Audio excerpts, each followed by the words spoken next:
पिछले एपिसोड में शायर को हाउचन के बारे में थोड़ी सी मेमोरी याद आ गई थी और अब इस तरह से वे दोनों एक साथ में मिलकर इसे मारने के लिए रेडी हो गए थे। लेकिन वहीं हम देखता है कि लवलीमन भी इस बात से इन पर काफी गुस्सा हो जाती है और फिर कहती है कि मैं यह सब तुम्हारे केवल पास्ट को क्लियर करने के लिए नहीं कर रही हूँ। और अब इस तरह से हम देखता है कि वो अपने पावर का यूज करके फिर से इन पर अटैक करने के लिए रेडी हो जाती है। लेकिन वहीं हम देखता है कि हाउचन और शायर को अभी भी इसके बारे में कोई चिंता नहीं होती और वे अभी भी इसका सामना करने के लिए रेडी होते हैं। तब इसे देख लवलीमन कहने लगती है, ऐसा लगता है कि मैं तुम्हारे साथ में कुछ ज्यादा ही जेंटल हो रही हूँ, लेकिन शायद अब तुम्हें मेरी पावर दिखानी होगी और अब इसीलिए तुम मेरा सेक्शन 12 का पावर को फील करने के लिए रेडी हो जाओ। इसके बाद हम देखता है कि वो अपने फालसूट बटरफ्लाई वाले पावर को एक्टिवेट कर लेती है और अब इसका यूज करके वो इन पर अटैक करने के लिए रेडी हो गई थी। जिसके बाद हम देखता है कि हाउचन और शायर इसका पावर के सामने कमजोर पड़ने लगते हैं और इसीलिए हाउचन भी कहने लगता है कि इसकी ये पावर तो सच में बहुत ज्यादा पावरफुल है और ऐसा लगता है कि उसने अपने हाथ को ही हमारे ऊपर रख दिया है। लेकिन वहीं हम देखता है कि लवलीमन अभी भी इनको एक चांस देना चाहती थी, इसीलिए वो इनसे कहती है कि चलो मैं तुम्हें सरेंडर करने के लिए एक और चांस देती हूँ। लेकिन इसके बाद भी हम देखता है कि वे दोनों इतना आसानी से इसके सामने हार मानने वाले नहीं होते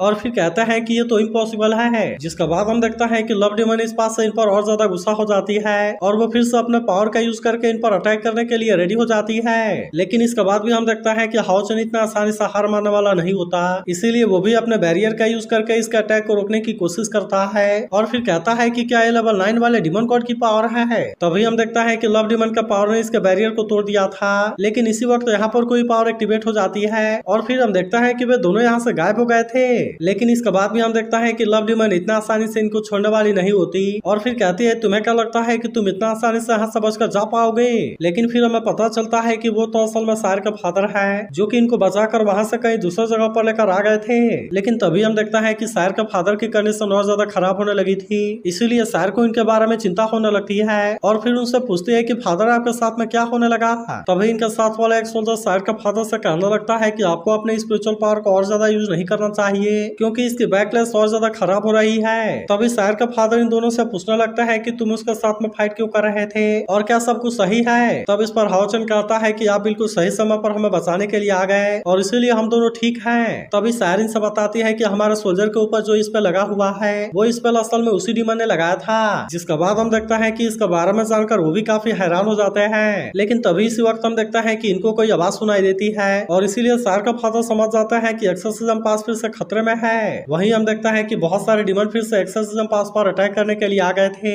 इसीलिए वे भी इनका सामना करने के लिए रेडी हो जाते हैं और फिर हम देखता है कि वे अपने पावर का यूज करके इनका सामना करने की कोशिश करते हैं। लेकिन तभी हम देखता है कि लवलीमन यहाँ पर अपने पावर को यूज करने के लिए रेडी हो गई थी और अब इसीलिए सेंग्यू इस बात से काफी परेशान हो जाता है। मगर वहीं हम देखता है कि लवलीमन को किसी बात का कोई डर नहीं होता, इसीलिए वो अपने पावर को एक्टिवेट करने लगती है और फिर हम देखता है कि वो इन पर अटैक करने के लिए रेडी हो गई थी। लेकिन वहीं हम देखता है कि सेंग्यू भी इस बात से काफी परेशान हो गया था और वो समझ जाता है कि लवलीमन यहाँ पर किसी स्पेल को यूज करने वाली है। लेकिन इसके बाद भी हम देखता है कि वे इसे रोकने के लिए कुछ भी नहीं कर पाते और इसीलिए लवलीमन अपने स्पेल को बहुत ही आसानी से एक्टिवेट कर लेती है। जिसके बाद हम देखता है कि इसमें से कोई पावर भी निकलने लगी थी और इसीलिए वे सभी सोल्जर इसके कंट्रोल में आने लगते हैं। इसके अलावा हम देखता है कि जिन सोल्जर के ऊपर वो मार्क बना हुआ था वे भी अब पूरी तरह से इसके कंट्रोल में आ गए होते हैं। जिसके बाद हम देखता है कि यहाँ का कोई भी सोल्जर अपने होश में नहीं होता, इसीलिए वे सभी एक दूसरे के ऊपर ही अटैक करना शुरू कर देते हैं और फिर हम देखता है कि वे अपने ही लोगों को मारने लगे थे। लेकिन तभी हम देखता है कि सेंग्यू ने भी अपने बैरियर को एक्टिवेट कर लिया था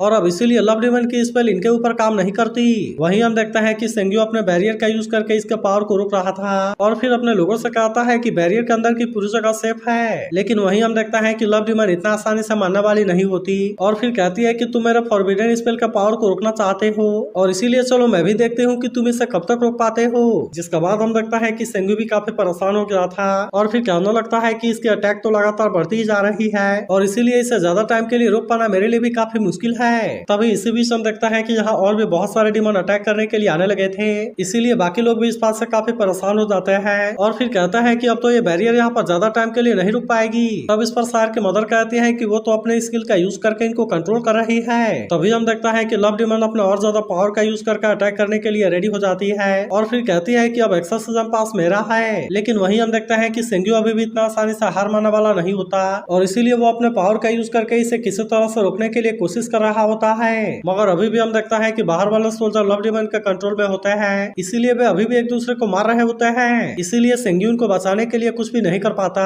और हम देखता है कि वे एक दूसरे को मार रहे होते हैं। लेकिन तभी हम देखता है कि हाओचन और सायर भी यहाँ पर आ गए थे, जहाँ पर कि सायर इसमें बिल्कुल भी देरी नहीं करती और वो अपने डेथ कोड वाले पावर को एक्टिवेट करने लगती है। जिसके बाद हम देखता है कि वो भी अपने डेथ स्पेल वाले पावर को यूज करने के लिए रेडी हो गई थी और अब इसका यूज करके वो यहाँ पर अटैक करने के लिए रेडी हो जाती है। लेकिन वहीं हम देखता है कि हाओचन भी इसमें कोई देरी नहीं करता, इसीलिए वो भी अपने लाइट गॉडेस वाले पावर को एक्टिवेट करने लगता है और अब इस तरह से इसका यूज करके वो भी अटैक करने के लिए रेडी हो गया था। लेकिन तभी हम देखता है कि सायर भी इसमें अपने पावर को यूज करने के लिए रेडी हो गई थी, इसीलिए हम देखता है कि वो भी अपने पावर को इसमें मिक्स कर देती है और अब इस तरह से भी इसका यूज करके लव डिमन पर अटैक करने के लिए रेडी हो जाते हैं। जिसके बाद हम देखता है कि लव डिमन भी अपने पावर से इसे रोकने के लिए रेडी हो गई थी और अब इसीलिए इनके पावर के बीच में बहुत ही शानदार टक्कर होने लगती है। इसके बाद हम देखता है कि वे बाकी डिमन पर भी अटैक करने के लिए रेडी हो गए थे, जहां हम देखता है कि इनमें से कोई भी डिमन हाओचन के सामने कुछ नहीं कर पाता और इसीलिए हाओचन इनको बहुत ही आसानी से मारने लगा था। तभी इसी बीच हम देखता है कि बहुत सारे डिमन सायर पर अटैक करने के लिए आने लगते हैं, जिसके बाद सायर भी अपने पावर का यूज करके इन पर अटैक करने के लिए रेडी हो गई थी और अब इसीलिए इनमें से कोई भी डिमन इसका सामने कुछ भी नहीं कर पाता। लेकिन तभी हम देखता है कि लव डिमन ने अपने पावर से इन दोनों के पावर को डिस्ट्रॉय कर दिया था और फिर कहती है कि मैंने तुमसे कहा था कि तुम मुझसे नहीं बच पाओगे, लेकिन अगर इसके बाद भी तुम मेरे सामने सरेंडर करने के लिए रेडी नहीं हो तो फिर इसका वजह से मैं पूरे एक्सोर्सिज्म पास को ही डिस्ट्रॉय कर दूंगी। लेकिन अभी भी हम देखता है कि सायर इसका सामना सरेंडर करने के लिए रेडी नहीं होती, जिस पर लव डिमन कहती है अगर तुम ऐसा नहीं करना चाहती तो कोई बात नहीं और अब इसीलिए तुम असली तबाही देखने के लिए रेडी हो जाओ। इसके बाद हम देखता है कि वो अपने स्पेल को पावर को बढ़ा देती है, इसीलिए सेंग्यू भी इसे रोकने के लिए ज्यादा कुछ नहीं कर पाता और फिर हम देखता है कि वो भी इसका सामना कमजोर पड़ने लगा था। तब इस पर लव डिमन सायर से कहती है कि चलो मैं तुम्हें एक और चांस देने के लिए रेडी हूँ, लेकिन अगर इसके बाद भी तुम मेरे सामने सरेंडर करने के लिए नहीं मानोगी तब उसके बाद केवल तुम्हारा वजह से पूरा एक्सोर्सिज्म पास डिस्ट्रॉय हो जाएगा। जिसके बाद हम देखता है कि सायर भी इसके बारे में सोचकर काफी परेशान होने लगती है, क्योंकि वही सारे सोल्जर लव डिमन के कंट्रोल में होते हैं, इसीलिए वे सभी एक दूसरे को ही मार रहे थे और वहाँ पर कोई भी उनको बचाने के लिए कुछ नहीं कर पा रहा था। तभी इसी बीच हम देखता है कि सोल्जर सेंग्यू और सायर के मदर के ऊपर भी अटैक कर देते हैं और अब इसीलिए हम देखता है कि वे इनके सामने कमजोर पड़ने लगे थे। जिसके बाद हम देखता है कि सायर भी इस बात से काफी परेशान हो गई थी, लेकिन आखिरकार वो इसे रोकने के लिए भी कुछ नहीं कर पा रही थी। मगर तभी हम देखता है कि हाओचन सायर का हाथ को पकड़ लेता है और फिर लव डिमन से कहता है कि सायर तुम्हारे साथ में नहीं जाएगी। इसके अलावा हम देखता है कि हाओचन ने एक्सोर्सिज्म पास को भी बचाने का डिसाइड कर लिया था, जिसके लिए वो सन मून गॉड के सील का यूज करने के लिए रेडी हो जाता है। लेकिन इसके बाद भी हम देखता है कि लव डिमन को इसके बारे में कोई चिंता नहीं होती, क्योंकि उसका ऐसा लग रहा था कि हाओचन इसका यूज करके उसका पावर को नहीं रोक पाएगा। मगर वहीं हम देखता है कि हाओचन इसके बात पर कोई ध्यान नहीं देता और फिर वो सन मून गॉड के सील को एक्टिवेट कर लेता है और अब इस तरह से वो इसका यूज करके लव डिमन के पावर को रोकने के लिए रेडी हो गया था। लेकिन वहीं हम देखता है कि लव डिमन भी इतना आसानी से मारने वाली नहीं होती, इसीलिए वो फिर से अपने पावर का यूज करके इस पर अटैक कर देती है और फिर हम देखता है कि इन दोनों के पावर के बीच में बहुत ही शानदार टक्कर होने लगती है। लेकिन वहीं हम देखता है कि हाओचन भी इतना आसानी से इसका सामने हार मानने वाला नहीं होता और फिर वो तुरंत रिवर्सल वाले पावर का यूज करना शुरू कर देता है। जिसके बाद हम देखता है कि यह पावर लव डिमन के पावर को अपने अंदर सोख लेती है और इसीलिए इसे देख लव डिमन भी इस बात से काफी हैरान हो गई थी। लेकिन वहीं अब उधर हम देखता है कि हाओचन इसे कोई भी चांस नहीं देता और वो भी तुरंत अपने पावर का यूज करके अटैक करने के लिए रेडी हो जाता है। जिसके बाद हम देखता है कि लव डिमन इसे रोकने के लिए कोशिश करती है, लेकिन फिर भी हम देखता है कि वो इस बार इसका पावर के सामने कुछ भी नहीं कर पाती और इसीलिए हाओचन ने इसे इसमें हरा दिया था। इसके अलावा हम देखता है कि हाओचन ने इसका फॉरबिडन स्पेल को भी डिस्ट्रॉय कर दिया था और अब इसीलिए सभी सोल्जर भी अपने होश में आ गए थे। जिसके बाद हम देखता है कि सभी डिमन अपनी जान बचाकर यहाँ से भागने लगे थे, क्योंकि अब सभी सोल्जर ने इन पर अटैक करना शुरू कर दिया था। वहीं उधर हम देखता है कि सेंग्यू भी इस बात से काफी खुश हो गया था और कहता है कि इन दोनों ने फिर से एक्सोर्सिज्म पास को बचा लिया। वहीं हम देखता है कि लव डिमन अब यहाँ से भागने के लिए रेडी हो गई थी था, जिसके बाद लव डिमन वहाँ से भाग गई थी। इसके बाद अगले सीन में हम देखता है कि सेंग्यू इनसे काफी खुश होता है और फिर कहता है कि इन दोनों ने मिलकर लेवल 9 वाले डिमन गॉड को हरा दिया, जिसके वजह से इन्होंने न केवल एक्सोर्सिज्म पास को बचाया बल्कि इस तरह से इन्होंने हजारों लोगों के जिंदगी को भी बचाया है। जिसके बाद हम देखता है कि बाकी सभी सोल्जर भी इस बात से काफी खुश हो गए थे और वे इसके लिए इनको चीयर्स करने लगते हैं। तभी अचानक से सेंग्यू हाओचन को एक टोकन देने के लिए रेडी हो गया था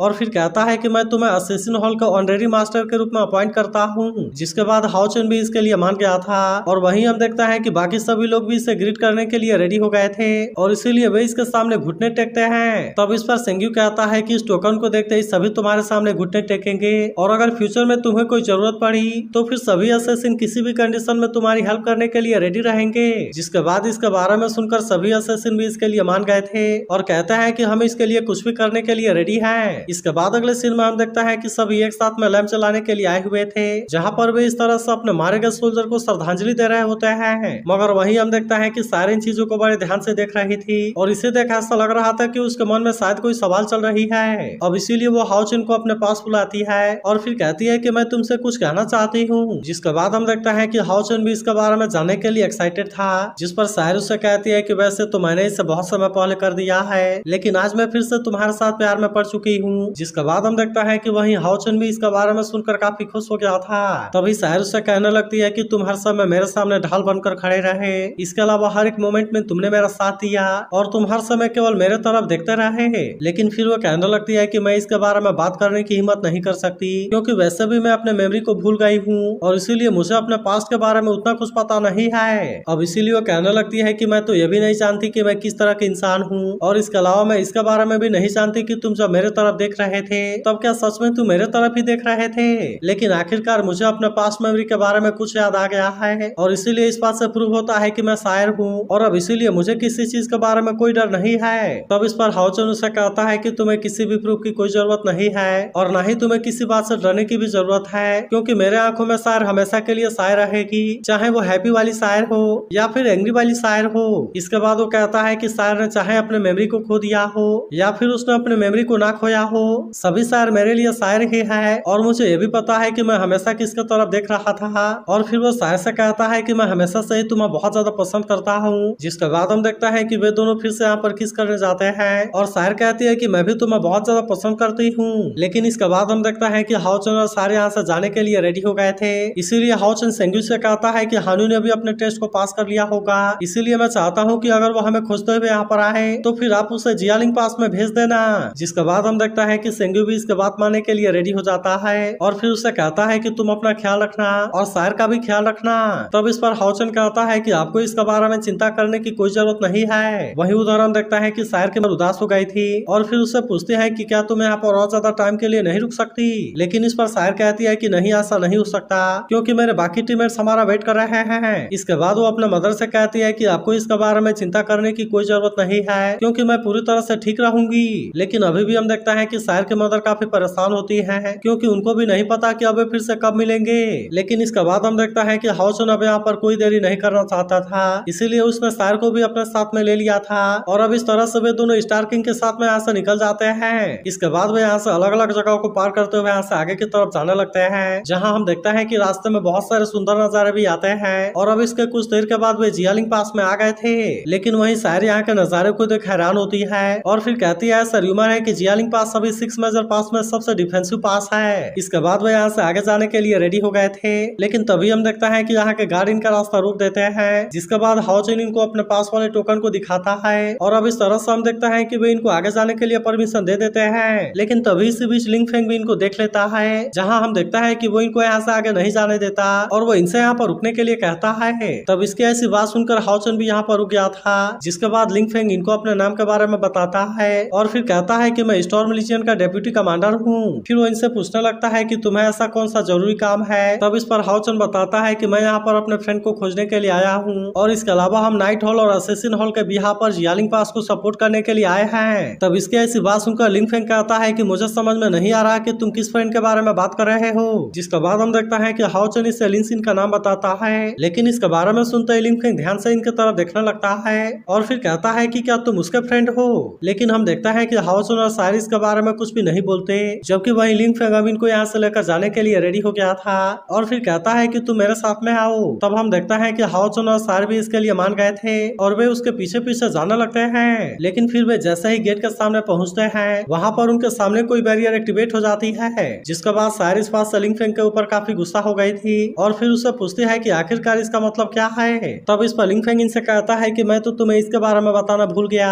और फिर उसका साथी कहने लगता है कि वैसे तो तुम दोनों बहुत ही पावरफुल हो और इसीलिए हमें समझ में नहीं आता कि तुम्हें अंदर आने के लिए हमारे हेल्प की क्या जरूरत है। जिसके बाद हम देखता है कि शायर तुरंत इस बात से काफी गुस्सा हो जाती है, इसीलिए वो अपने पावर से यहाँ के बैरियर को तोड़ देती है और अब इस तरह से वो लिंगफेंग के ऊपर भी अटैक करने के लिए रेडी हो गई थी। लेकिन अब इसके वजह से बहुत सारे वेपन इनके ऊपर अटैक करने के लिए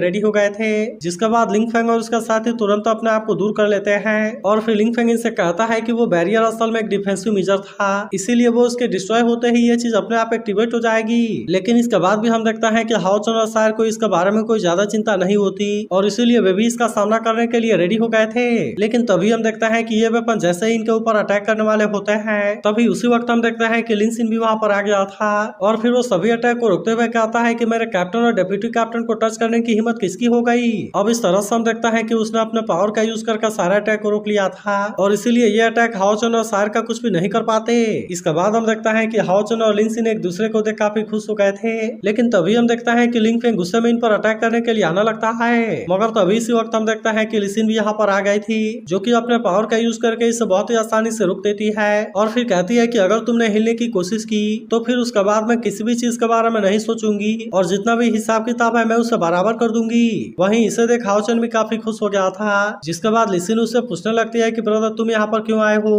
लेकिन तभी हम देखता है कि लिंग फेंग लिसिन का मजाक उड़ा देता है और फिर कहता है कि क्या तुम अपने टूटे हुए हाथ से भी अपने पावर को शो ऑफ करना चाहती हो। जिसके बाद हम देखता है कि हाओचन भी इसके हाथ को देख परेशान हो गया था और फिर उससे पूछता है कि ये तुम्हारे हाथ को क्या हुआ। लेकिन हम देखता है कि लिसिन इसके बारे में कुछ भी नहीं बोलती जबकि वही लिन सिन लिंग फेंग के ऊपर काफी गुस्सा हो गया था और फिर अपने पावर से अटैक करते हुए कहता है कि उसे ऐसा बोलने की तुम्हारी हिम्मत कैसे हो गई। मगर तभी हम देखता है कि एक लड़की ने आकर इसका अटैक को रोक दिया था और फिर वो लिन सिन से कहती है कि क्या तुम इस फाइट की वजह से कल के गेम से बाहर होना चाहते हो। जिसके बाद हम देखता है कि लिन सिन भी अपने आप को शांत कर लेता है और फिर कहता है कि अब मैं तुम्हें कल के मैच में ही देखूंगा। इसके बाद लिन सिन हाओचन को अपने साथ लेकर जाने के लिए रेडी हो गया था।